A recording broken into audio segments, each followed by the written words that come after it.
Salut, salut, comment ils vont? J'espère que vous allez bien. Moi, je suis très content d'être avec vous pour un nouvel épisode de Salut les Rouflaquettes, donc nouveau vlog. Euh, je devais le faire en live sur Instagram cet épisode. D'ailleurs, je pense que les prochains épisodes, je vais essayer de les faire comme ça, donc le samedi en live. Donc, je sais pas encore à quel horaire précisément, ça devait être à 18h30. Mais bien sûr, j'ai annoncé ça vendredi et samedi, je n'avais pas internet. Un incident sur le réseau Orange a fait que je n'avais plus d'internet, donc pas la fibre chez moi, pas de 4G sur le téléphone pendant une grosse partie de la journée. Puis ensuite, le soir, la 4G est revenue, mais pas trop. Et là maintenant, ça a l'air d'être bon, mais c'est un peu tard pour ça. Donc on verra la semaine prochaine, on espère en tout cas que je pourrai le faire, enfin j'espère en tout cas, peut-être que vous aussi, mais en tout cas moi j'espère pouvoir le faire en live. Donc encore un blog, c'est-à-dire un podcast blog, journal de bord du contenu que moi j'ai regardé cette semaine en podcast. Enfin, le journal de bord est en podcast, mais c'est le contenu surtout vidéo que je vais vous présenter. Comme à chaque fois, comme pour chaque épisode, la forme sera la même, c'est-à-dire que je vous présenterai d'abord le temps d'écran de la semaine d'avant. Là, je vais vous présenter le temps d'écran combien de temps j'ai passé sur mon téléphone la semaine du 4 au 10 janvier. Puis, on abordera les vidéos que j'ai pu regarder, donc le contenu vidéo que j'ai pu regarder, que ce soit à la télé, sur Twitch, etc. Ce sera toujours le même ordre. Je peux vous le donner maintenant d'ailleurs, c'est comme la semaine dernière, hein. C'est la télé, Twitch, YouTube, Netflix, Amazon Prime, Disney+. Sachant que je les aborderai pas toujours. Là par exemple Amazon Prime, j'ai toujours pas regardé cette année des choses dessus. Donc pour l'instant, je vous présenterai pas de contenu, mais il n'y a pas de raison que ça reste vide toute l'année. Pareil, peut-être qu'un jour je m'abonnerai à Salto et je vous présenterai du contenu de la plateforme française de streaming. On verra ça. Donc, écoutez, mon temps d'écran, je vais juste changer d'ambiance sonore. Ça va être la musique que je mets d'habitude pour le générique, mais là, ça va être pour mon temps d'écran. Donc, la semaine dernière, du 4 au 10 janvier, j'ai passé 35 heures et 46 minutes sur mon téléphone, ce qui est plus que la semaine d'avant. La semaine d'avant, j'avais passé 31 heures, donc c'est un peu plus. C'est enfin, en moyenne 5 heures et 6 minutes chaque jour. L'application que j'ai le plus utilisée, c'était l'application Solitaire, hein, je vous l'ai dit, je suis addict à ce jeu et dès que j'ai 5 minutes, je fais une partie. Je suis passé pro dans l'application, donc c'est pas une connerie. Il y a des rangs, en fait, tous les 5 niveaux, vous changez de rang. Vous commencez par débutant, je sais pas ce qu'il y a, je me rappelle plus, ça fait trop longtemps maintenant. Mais voilà, il y a passionné, il y a vétéran, et donc là je suis niveau 50 ou 60 et le rang c'est pro. Donc voilà, c'est à peu près toutes les 6 parties au niveau expert qu'on change, qu'on monte d'un niveau, à peu près. Je crois que c'est 6 ou 7 parties. Donc voilà, la plus utilisée. Ensuite, la deuxième, c'est Twitter avec 5 heures 6 minutes. Et la troisième, c'est l'application Maison avec 2 heures et 40 minutes. L'application Maison, c'est l'application HomeKit. En fait, vous savez que je suis fan, c'est peut-être pas le bon mot, mais je suis très intéressé par la domotique et ma maison est pas mal domotisée.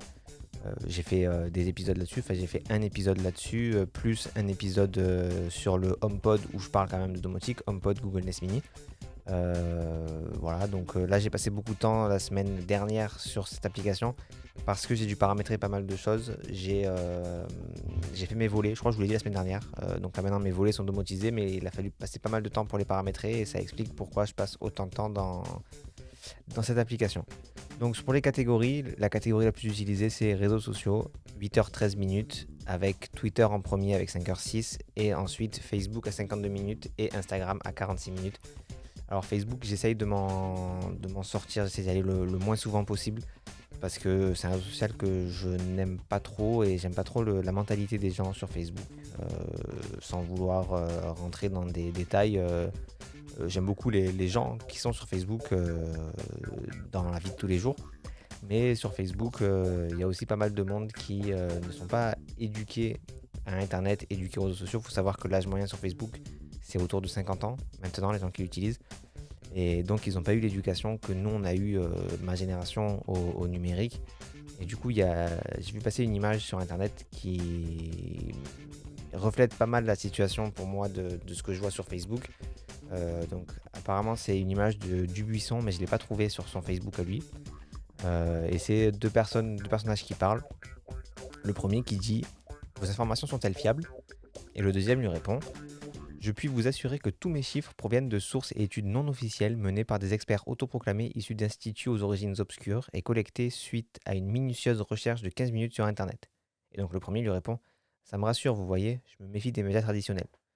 Et c'est un petit peu pour moi la mentalité qu'il y a sur Facebook, c'est-à-dire que les gens qui s'informent sur Facebook n'ont pas compris ce que c'était une information et ce que sont des fausses informations.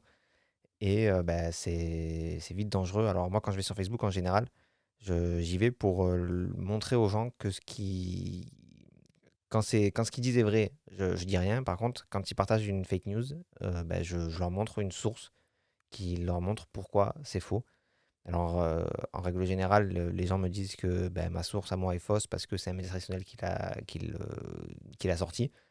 Mais bon, il y a malheureusement pas grand-chose à faire. Donc, ouais, et là, je vois, du coup, je suis revenu sur mon temps d'écran, là, donc réseaux sociaux, Twitter, Facebook, Instagram en troisième. C'est bizarre que WhatsApp soit que en quatrième, 26 minutes. Je sais pas ce que j'ai raté pour faire que, enfin, je crois pas qu'il y ait si peu. Donc voilà, dans les catégories, donc réseaux sociaux en premier, jeu en deuxième, avec 6h57 bien sûr, puisque j'ai joué 6h33 au solitaire, donc forcément, voilà, c'est le seul jeu auquel j'ai joué d'ailleurs. En fait, le deuxième jeu, c'est All of You, j'ai joué 23 minutes, donc ça se compte pas trop. Et le troisième, productivité et finances, parce que j'ai passé 1h57 dans les notes et 1h01 dans les rappels. 1h57 dans les notes, c'est quand j'ai enregistré l'épisode, ça fait partie, voilà, il y a presque une heure de ça. Et les rappels, la semaine dernière, j'ai fait mes courses et comme j'ai le masque, j'en ai marre de déverrouiller à chaque fois avec le code mon téléphone. Donc j'avais laissé l'application ouverte.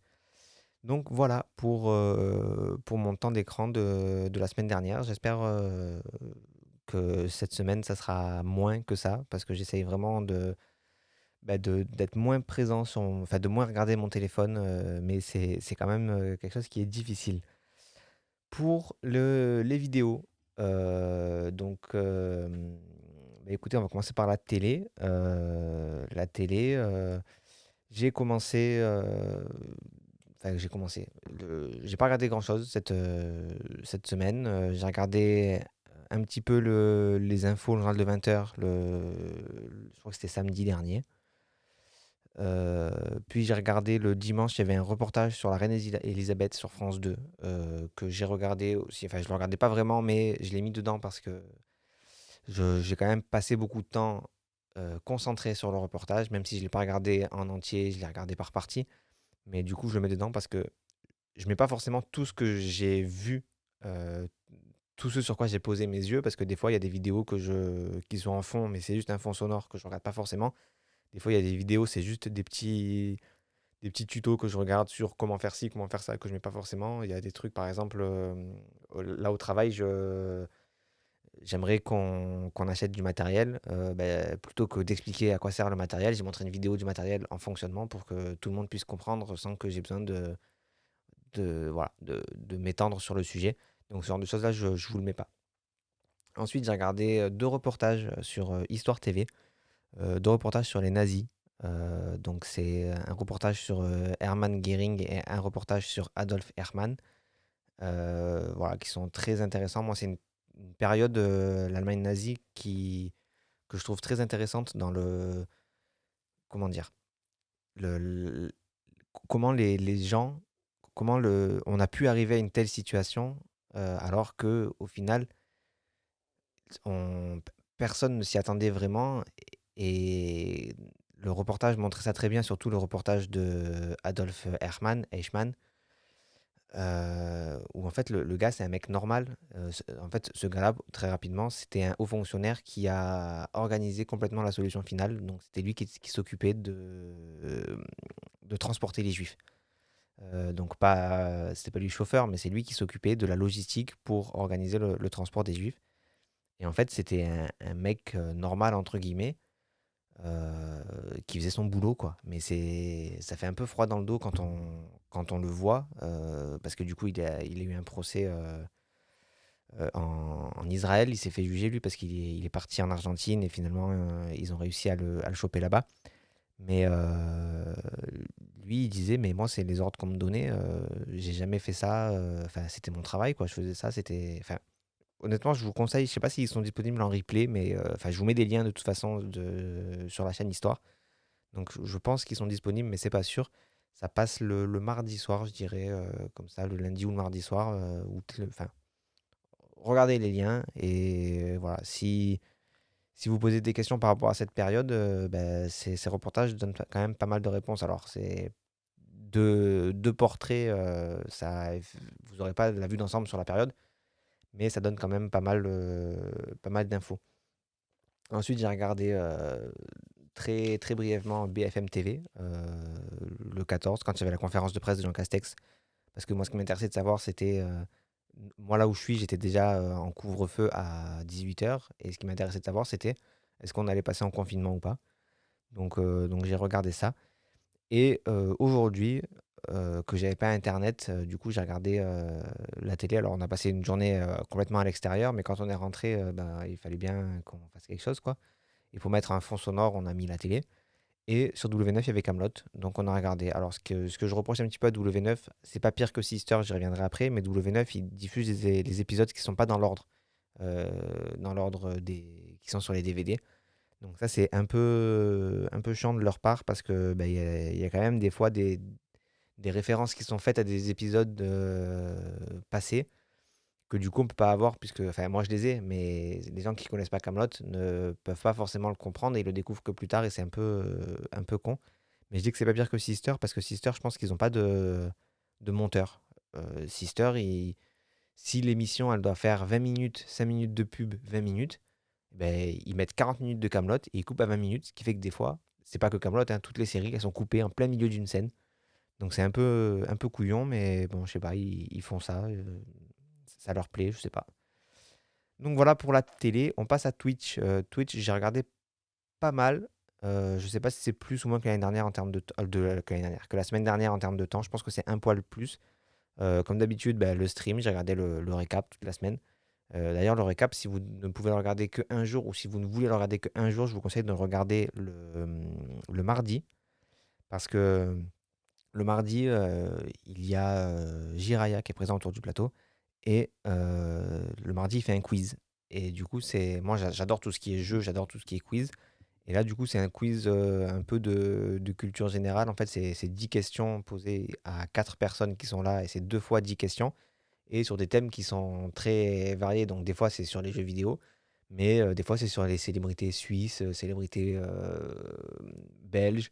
Des fois c'est sur l'année 2012, ce genre de choses. Et du coup c'est pas mal et c'est rigolo. En plus il y a beaucoup de mauvaises foi autour du plateau et du coup c'est assez rigolo.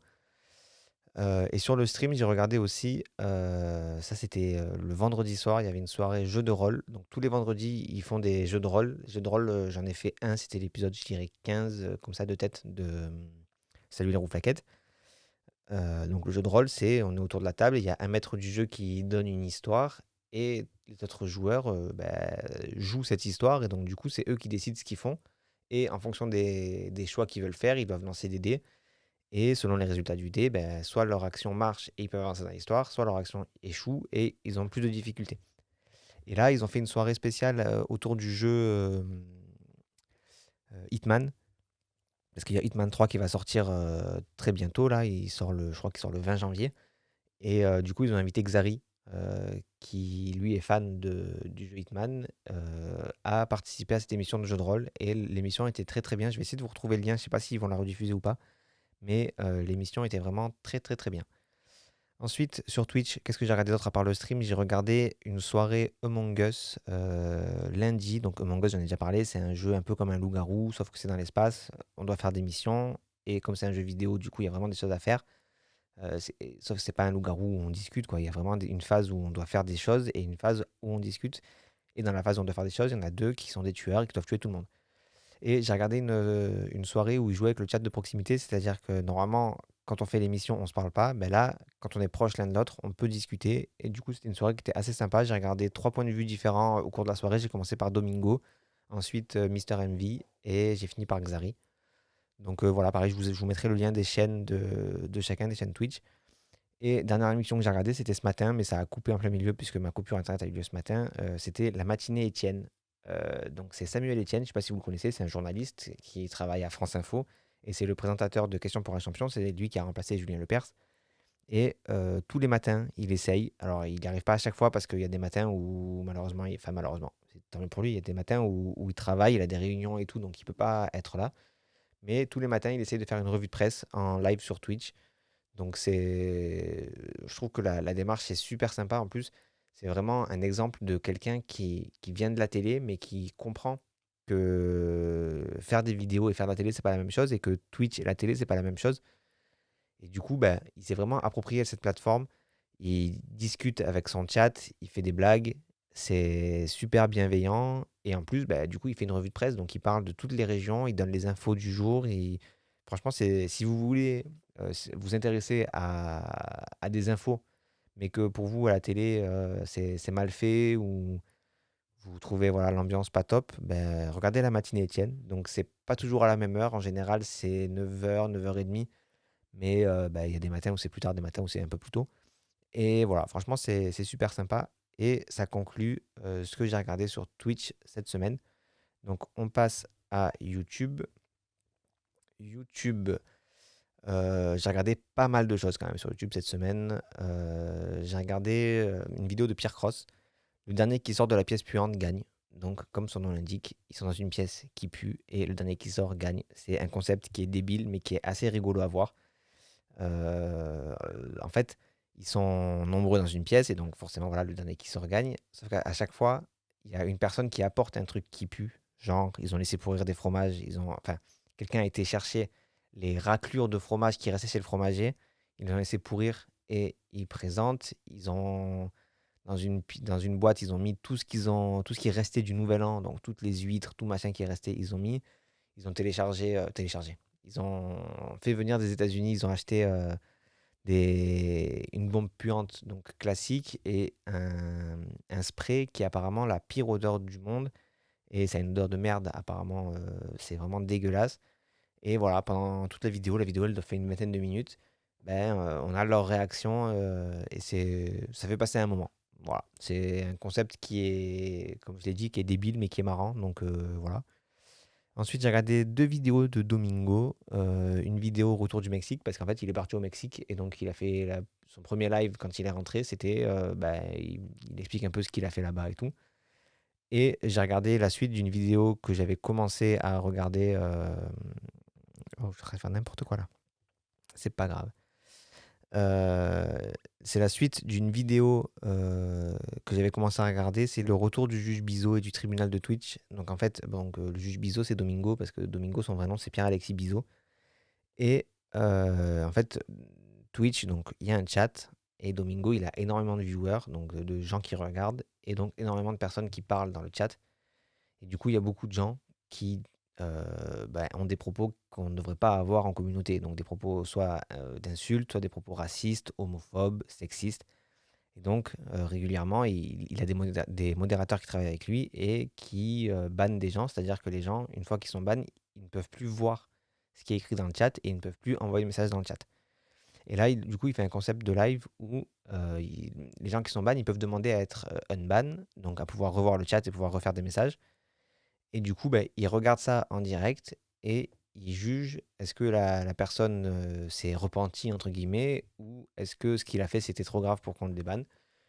Et bah, voilà, c'est un concept de vidéo qui se laisse se regarder assez facilement et qui permet de voir un peu. C'est rigolo des fois de voir, enfin c'est rigolo, de voir les gens qui ont des propos complètement trash et qui après te disent non mais je le pensais pas vraiment, j'ai changé ou quoi, des excuses bidons qui peuvent sortir. Donc voilà. Ensuite, j'ai regardé une vidéo de la Tronche en biais qui s'appelle L'homme de paille, la petite boutique des erreurs numéro 2. En fait, c'est une série de vidéos de la petite boutique des erreurs où bah, la Tronche en biais montre des biais cognitifs. Et là, c'était sur l'homme de paille. Donc, je vous invite à regarder la vidéo pour voir ce que c'est. Pareil, j'ai fait une vidéo, moi, un podcast sur quelques biais cognitifs et je pense que j'en parle de l'homme de paille. Donc voilà, si vous ne savez pas ce que c'est, je vous invite à aller regarder. J'ai regardé une vidéo de Louis San. Donc Louis San, c'est quelqu'un qui fait des vidéos sur le Japon et qui parle de la nudité au Japon et pas que dans les onsen. Donc les onsen, je vous rappelle que c'est les sources chaudes dans lesquelles vous êtes obligé d'y aller nu.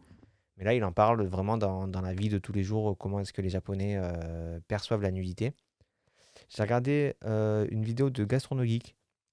Une vidéo, ces restos nous ont rendus fous, où il est avec Louis San et il raconte des anecdotes sur des restaurants où il s'est passé des choses qui n'auraient pas forcément dû se passer. Donc ça, pareil, c'est assez rigolo. Ça montre une autre facette de Gastronogeek. Gastronogeek, je ne sais pas si vous le connaissez, je ne crois pas en avoir déjà parlé, mais il fait des vidéos de bouffe, donc il fait de la cuisine. C'est top, il écrit des livres où en fait il fait de la cuisine inspirée de thèmes vidéoludiques, c'est-à-dire de jeux vidéo, là, le livre qu'il veut écrire ou qu'il va écrire, enfin les deux je pense qu'il va écrire et qu'il veut écrire. Le prochain c'est sur Zelda, mais il y en a d'autres voilà, sur tout un tas de jeux, sur l'univers Nintendo, donc c'est assez intéressant. Il fait des vidéos aussi à thème. Moi j'avais fait une recette pour l'année dernière, il me semble, l'année dernière ou l'année d'avant, au Nouvel An. Il fait une recette inspirée de Harry Potter, une poularde luttée. Donc, je vous invite à regarder la vidéo. Et donc, moi, du coup, je l'ai fait. Et c'était assez bon, même si il y avait beaucoup de choses qui n'étaient pas à mon goût dans le plat, c'était quand même assez bon. Ensuite, j'ai regardé une vidéo de McFly et Carlito, la chanson des choses inutiles avec Julien Doré. Donc là, c'est une vidéo qui est complètement dans leur univers à McFly et Carlito. Et c'est rigolo, honnêtement. Voilà. En plus, il y a Julien Doré qui fait une apparition. Et Julien Doré, c'est quelqu'un qui est assez drôle parce qu'il a beaucoup de recul sur lui. Donc, honnêtement, c'est une bonne vidéo à regarder. Euh, j'ai regardé le rewind de Twitch. Alors, le rewind de Twitch, qu'est-ce que c'est? Domingo fait une émission, Domingo on en a déjà parlé, Père Alexis Bizot, il fait une émission qui s'appelle Popcorn. Tous les mardis, c'est un petit talk show, enfin un gros talk show, je vais pas dire petit, qui dure, je dirais, 1 heure et demie, 2 heures, et dans laquelle ça commence par le rewind de Twitch, c'est-à-dire c'est en gros les meilleurs moments de la semaine sur Twitch, les meilleurs clips, les trucs qui ont fait le plus réagir. Et donc c'est quelque chose que je regarde assez souvent. Je regarde pas Popcorn, parce qu'en fait il y a un de ses chroniqueurs que j'aime pas du tout, parce que je trouve qu'il c'est un mec qui est très intelligent, qui le sait, mais qui malheureusement n'est pas aussi intelligent qu'il le pense. Et donc du coup, ça le rend voilà, très imbu de lui-même et très con, tout simplement. Donc j'aime pas trop ses réflexions, donc du coup, je préfère ne pas regarder. J'essaie de regarder le moins possible tous les contenus dans lesquels il apparaît. Mais du coup, ça me prive de Popcorn, qui est quand même une belle émission. Donc quand il y est pas, j'essaie de regarder. Et par contre, il y a des replays sur YouTube et le rewind de Twitch, c'est un moment qui est assez sympa à regarder, donc je le regarde toutes les semaines sur YouTube. Ensuite, j'ai regardé une vidéo de Pamela Cobson. Je ne sais pas si vous connaissez Pamela Cobson, c'est une YouTubeuse. Il se trouve que que c'est ma femme en fait. On n'est pas mariés, mais on est pacsés, donc moi je dis femme. Je sais pas qu'est-ce qu'il faudrait dire. Je trouve que concubin, partenaire de Pacs, c'est pas beau. J'ai regardé sa vidéo de vlog, donc le vlog 2020-01, donc la première semaine de 2020. 2021 d'ailleurs, on a corrigé ça, j'espère. Donc voilà, c'est une vidéo qui est assez sympa à regarder si vous voulez aller voir. Ensuite, j'ai regardé une vidéo de Shane Watley, je sais pas comment ça se prononce, sur HomeKit. Donc je vous en parlais au début, l'application maison HomeKit. Il a fait une vidéo de HomeKit en 2021, donc ça je l'ai regardé. J'ai regardé une vidéo de Pepe World, c'est un journaliste et youtubeur high-tech qui a fait une vidéo sur les écrans et précisément sur le micro LED. Donc je vous encourage à aller regarder parce que c'est vraiment très intéressant. J'ai regardé une vidéo d'un youtubeur qui s'appelle Salut les noobs, que je connaissais pas du tout, mais je suis tombé dessus par hasard. En fait, c'était 6 solutions pour améliorer sa connexion réseau. Donc j'ai regardé, c'était vraiment très intéressant. Et dernière vidéo que j'ai regardée, c'est de la chaîne Can Kojandi. On répond à vos questions 2. En fait, c'est une FAQ sur Un Bon Moment. Un Bon Moment, je ne sais pas si vous connaissez, c'est un podcast fait par Kian et Navo. Et là, il a fait une FAQ et il y répond. Donc c'était assez intéressant. Et voilà. Alors je vous avoue que je l'ai pas regardé en entier parce que j'avais autre chose à faire en fait au milieu de la vidéo et puis j'ai pas repris. Mais voilà, les deux personnages sont Kian et Navo, sont vraiment très, très intéressants et voilà, ils sont très attachants. Donc la FAQ est assez sympa. On va passer sur Netflix. Netflix, j'ai regardé que deux choses cette semaine, mais quelles choses! Alors le premier, je me suis endormi. Ça fait pas forcément une bonne pub pour lui, mais c'est un reportage qui est vraiment très très bien et qui présente une vie dont on n'a pas idée. C'est le reportage sur Tony Parker. Ça s'appelle Tony Parker de Final Shot. Alors moi, je me suis endormi à peu près vers un peu plus de la moitié. Je sais pas combien de temps il dure d'ailleurs, mais c'est vraiment, on pense pas que sa vie, c'est ça quoi. C'était vraiment un des meilleurs joueurs du monde. Et en fait, quelqu'un disait, c'est Erwan qui disait ça. Erwan, c'est un journaliste. Je n'ai pas son nom de famille en tête là, mais moi je le connais, c'est Erwan parce qu'il travaille sur le stream et sur le stream, on n'est pas les noms de famille, donc voilà.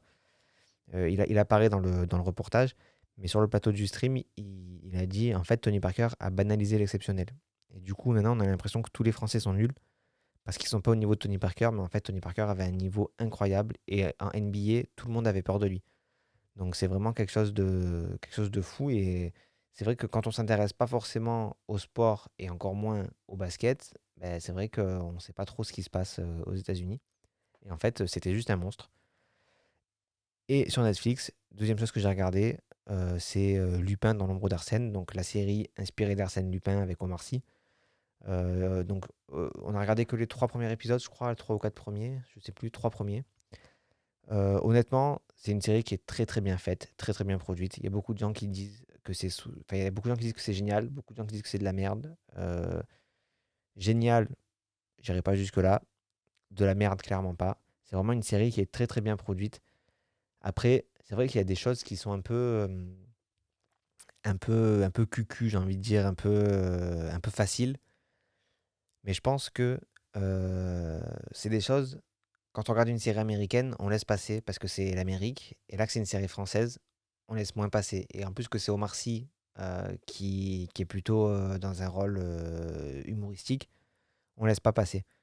Mais je suis sûr que les gens qui ont trouvé que c'était nul, ils regardent en VO et on leur dit pas que c'est fait en français, ils vont dire ah oui la série est géniale, il y a que Omar Sy qui est nul parce qu'ils savent qu'Omar Sy est français quoi. Moi je pense que c'est un peu ça parce que honnêtement la série se laisse très bien regarder, c'est très bien produit, il y a des moyens donc franchement ça fait plaisir de voir une série française comme ça.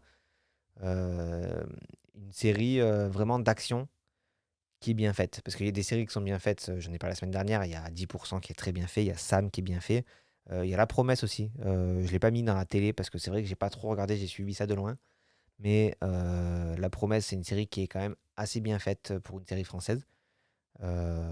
Donc il y a des choses qui sont bien faites en France, donc il faut le dire. Et cette série, donc Lupin, en fait partie. Donc pour finir, on va parler de Disney+. Disney+, j'ai pas regardé grand-chose, mais en fait j'ai regardé beaucoup la même chose. Vous allez comprendre parce qu'en fait j'ai regardé beaucoup une série. Mais on a commencé par Mulan. On a regardé le film Mulan, le film Disney. Alors moi, mon avis, il va pas être très, très pertinent parce que le dessin animé d'origine, je le connais pas. C'est-à-dire que je l'ai vu une fois récemment parce que Flora, c'est son Disney préféré, je crois. Donc moi, on l'a regardé ensemble récemment. Donc c'est un Disney qui est très bien, qui se laisse regarder, mais qui, voilà, pour moi, n'arrive pas à la cheville de Aladdin. Mais voilà, le dessin animé est très bien. Le film, il est très bien aussi. Comme ça faisait longtemps que j'ai pas vu le dessin animé, il y a beaucoup d'erreurs entre guillemets de scénario que moi j'ai pas forcément capté. Maintenant, c'est vrai qu'il y a des choses que j'ai pas forcément compris, des choix que j'ai pas forcément compris. Mais le film se laisse regarder. Alors, quelque part, je vais pas dire ça comme ça. Enfin, si, je vais le dire comme ça, mais c'est pas comme ça qu'il faut le prendre. Je suis content de pas avoir été au cinéma pour le regarder. Parce que je suis pas sûr que, voilà, au cinéma, enfin, autant le Aladdin, si j'avais pu le voir au cinéma, je pense que j'aurais été parce que j'ai vu le film Aladdin avec Will Smith.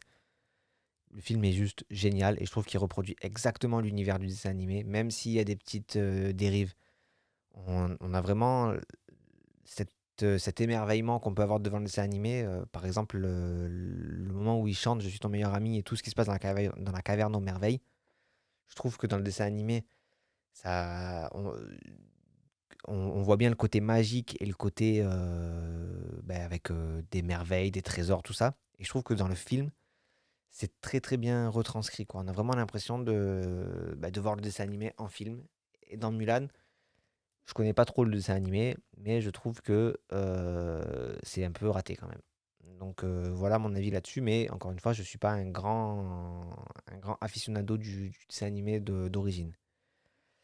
Ensuite, qu'est-ce que j'ai regardé? J'ai regardé Star Wars Clone Wars. Donc en fait, je suis en train de, comme on a vu la semaine dernière, je suis en train de regarder tous les Star Wars. J'ai regardé le premier film, le deuxième film, et entre le deuxième et le troisième, il y a le dessin animé, enfin la série d'animation Clone Wars. Il y a un film et une série.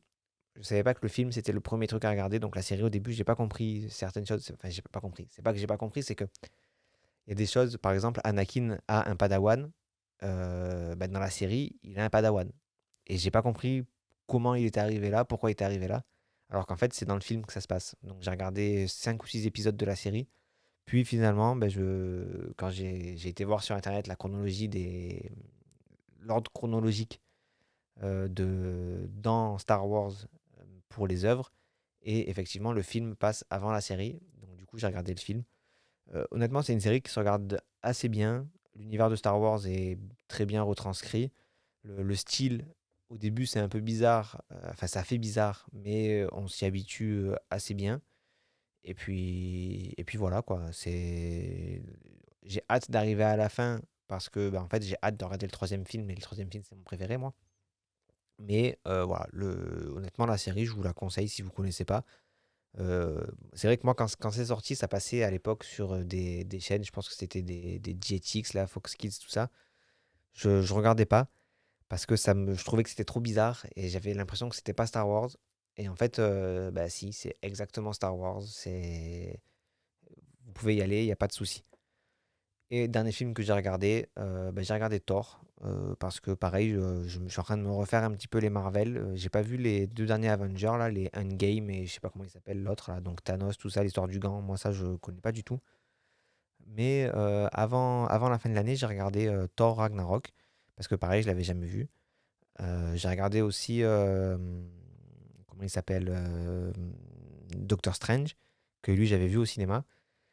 Et du coup, ça m'a donné envie de revoir, parce que dans Doctor Strange, enfin, dans Thor Ragnarok, il y a Doctor Strange. Donc du coup, et qu'est-ce que je dis? Oui, ça, à la fin de Thor Ragnarok, il y a Doctor Strange. Donc du coup, ça m'a donné envie de... Non, à la fin de Doctor Strange, il y a Thor, et dans Thor Ragnarok, il y a Doctor Strange. Voilà, c'est ça. Et du coup, ça m'a donné envie de regarder Thor, donc voilà, je l'ai re-regardé, et puis je trouve qu'il a assez mal vieilli pour un Marvel, dans le sens où le film est bien, mais je sais pas, il n'y a pas encore, je trouve, la patte Avengers qu'il y a après, où vraiment, euh, quand on regarde un Avengers, on se pose la question, est-ce qu'on regarde un film sur un super-héros genre Captain America, ou est-ce qu'on regarde un film, un Avenger? Sur Thor, c'était pas encore vraiment le cas et ça se remarque, mais bon, voilà, le film est très bon. Donc voilà pour cette semaine, j'espère que cet épisode vous aura plu. N'hésitez pas à me dire vous ce que vous regardez, ce que vous regardez pas. Vous avez tous les liens de ce que moi j'ai vu dans la description et sur la page du site, sur la page cellularoflaquette.fr. Et puis j'espère vous retrouver en live samedi. Je pense 18h30, ça me paraît être un bon horaire. De toute façon, ça sera soit 18h30, soit 10h30 le matin. Donc on verra. De toute façon, suivez-moi sur les réseaux. Je mettrai une story un jour avant avec un compte à rebours pour vous dire quand est-ce que je serai en live. Portez-vous bien. Et puis je vous dis à la semaine prochaine. Des bisous. Si cet épisode vous a plu, n'hésitez pas à le partager et à vous abonner pour n'en rater aucun. Suivez-moi sur Facebook, suivez-moi sur Twitter, suivez-moi sur Instagram, ne me suivez pas dans la rue et je vous retrouve bientôt pour un nouvel épisode de Salut les rouflaquettes.